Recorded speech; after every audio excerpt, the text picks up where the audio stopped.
नमस्कार, स्वागत आहे तुमचं आजच्या नवीन व्हिडिओमध्ये. तर आज आपण मस्त खुसखुशीत आणि 7 ते 8 दिवस टिकतील अशा ओल्या नारळाच्या करंजीची रेसिपी पाहणार आहोत. तर साहित्य आधी बघू. सर्वात आधी आपण ओल्या नारळाच्या करंजीसाठी साहित्य पाहूया. तर इथे मोजून मी 4 वाट्या ओल्या नारळाचा चव घेतलेला आहे. 2 वाट्या गूळ आहे. तुम्हाला गुळाचं प्रमाण कमी जास्त करू शकता. तूप लागणार आहे आपल्याला 1 ते 2 चमचे. आणि इथे मी ड्रायफ्रूटमध्ये काजू बदामचे काप घेतलेले आहेत, खसखस आहे, वेलची जायफळ पूड आणि चारोळ्या घेतलेल्या आहेत. तर तुमच्याकडे जे साहित्य असेल सर्वात आधी आपण करंजीमध्ये भरण्यासाठी जे सारण आहे ते तयार करून घेऊया. तर इथे कढईमध्ये मी 2 चमचे तूप घातलेलं आहे. तूप चांगलं गरम झालं की त्यामध्ये खसखस घालायची आणि लगेच आपल्याला ह्यामध्ये ड्रायफ्रूट घालायचे आहेत, नाहीतर मग खसखस करपून जाईल. तर ड्रायफ्रूट पण चांगले परतून घ्यायचे आहेत तुपामध्ये, म्हणजे छान ते असे दाताखाली आल्यावर मस्त लागतात एकदम. आणि लगेच त्यामध्ये मी चारोळी घातलेली आहे आणि चारोळी परतून झाली की आपल्याला ओलं खोबरं जे आपण खवून घेतलं होतं ते आधी परतवून घ्यायचं, म्हणजे त्यातला जो ओलसरपणा आहे ना तो कमी होतो परतून घेतल्यावर. तर 4 ते 5 मिनटं आपल्याला हे चांगलं लो टू मीडियम फ्लेमवर परतून घ्यायचं आहे. सतत ढवळत राहायचं, नाहीतर मग ते खाली करपतं. तर मस्त आता कोरडं झालेलं आहे ओलं खोबरं. आणि ह्यामध्ये मी बारीक चिरून, अगदी बारीक चिरलेलं आहे, तुम्ही किसून पण घालू शकता. तर गूळ घातलेला आहे. तर प्रमाण पुन्हा सांगते, 4 वाट्या इथे ओल्या नारळाची चव होती, 2 वाट्या गूळ घेतलेलं. तुम्हाला जास्त गोड हवं असेल तर तुम्ही जास्त घालायचं आहे.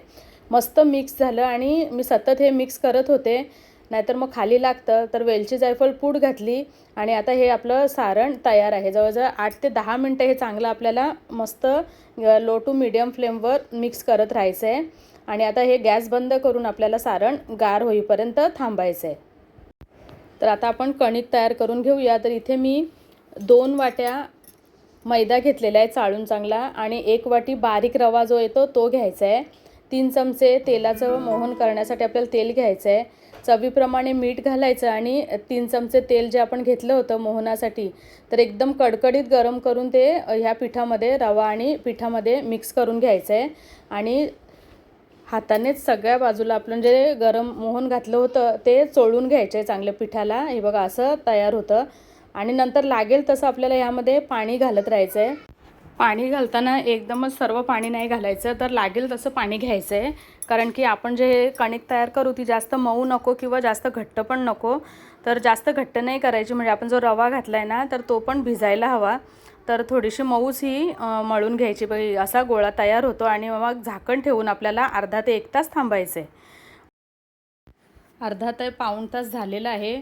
कणिक पण मस्त भिजली आहे आणि आपण जे सारण तयार केलं होतं ते पण आता चांगलं गार झालेलं आहे. तर आता मस्त हे मळून घ्यायचं आहे. पुन्हा 4 ते 5 मिनटं एकसारखं करून घ्यायचं आहे, म्हणजे आपलं जेवढं चांगलं मळू ना तेवढी करंजी आपली छान होते एकदम. तर आता मळून घेतल्यानंतर आपल्याला जेवढी मोठी करंजी हवी आहे तेवढा पिठाचा आपल्याला गोळा घ्यायचा आहे. आणि लाटताना कोरडं पीठ हवं तर तुम्ही घेऊ शकता थोडंसं, म्हणजे चिटकत असेल तर. मी इथे कोरडं पीठ घेतलेलं आहे लाटण्यासाठी, म्हणजे चिटकायला नको खाली. तर मस्त आता गोळा तयार केला आहे. मला जेवढी करंजी हवी आहे मोठी त्याप्रमाणे, आणि ही लाटून घ्यायची. तर लाटताना खूप जास्त पातळ नाही किंवा खूप जास्त जाड नाही, अशी आपल्याला ही लाटी तयार करून घ्यायची आहे.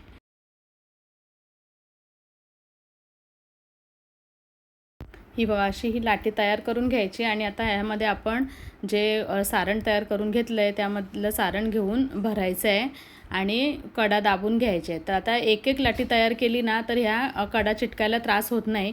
आणि जर तुम्ही खूप साऱ्या लाट्या तयार करून घेतल्या आणि नंतर करंजी भरायला घेतली ना तर चिटकवायला थोडा त्रास होतो. मग तुम्ही दुधाचा हात किंवा पाण्याचा हात कडांना लावू शकता. तर मस्त कातणीने हे कापून घ्यायची आणि अशा सगळ्या मी करंज्या तयार करते. तर झाकून ठेवायच्या, म्हणजे त्या तडकत वगैरे नाही किंवा म्हणजे कोरडं होत नाही ते. तर आता जशा होतील तशा करंज्या मी 10-12 झाल्या की तळून घेते. तर इथे तेल आधी कडकडीत गरम करून घ्यायचं आहे आणि नंतर गॅसची फ्लेम मीडियम ठेवायची, अगदी लो फ्लेमवर पण आपल्याला तळायच्या नाही आहेत. तर एक एक करंजी मी सोडली आणि अशी उलटपलट करायची, आणि म्हणजे सगळ्या बाजूने ती चांगली फ्राय होते. तर हे बघा हलक्याशा सोनेरी रंगावर आपल्याला मस्त मीडियम फ्लेमवर ह्या एकसारख्या तळून घ्यायच्या आहेत. चला तर आपल्या ह्या ओल्या नारळाच्या करंज्या तयार आहेत. आणि पीठ राहिलं होतं म्हणून मी हे बघा चंपाकळ्या केल्या आणि शंकरपाळ्या पण केल्या, आणि इकडे थोडेसे मोदक पण केलेले आहेत. तर मस्त कुरकुरीत खुसखुशीत आपल्या ह्या करंज्या तयार आहेत. तर मी तुम्हाला दाखवते. मस्त आहे बघा, आवाज येत असेल तुम्हाला. एकदम कुरकुरीत आणि अजिबात तेलकट पण नाही झालं आहे बघा. मस्त आपल्या करंज्या आता तयार आहेत. तर कशी वाटली तुम्हाला ही रेसिपी नक्की कमेंटमध्ये कळवा आणि चॅनलवरती नवीन असाल तर सबस्क्राईब करा. धन्यवाद.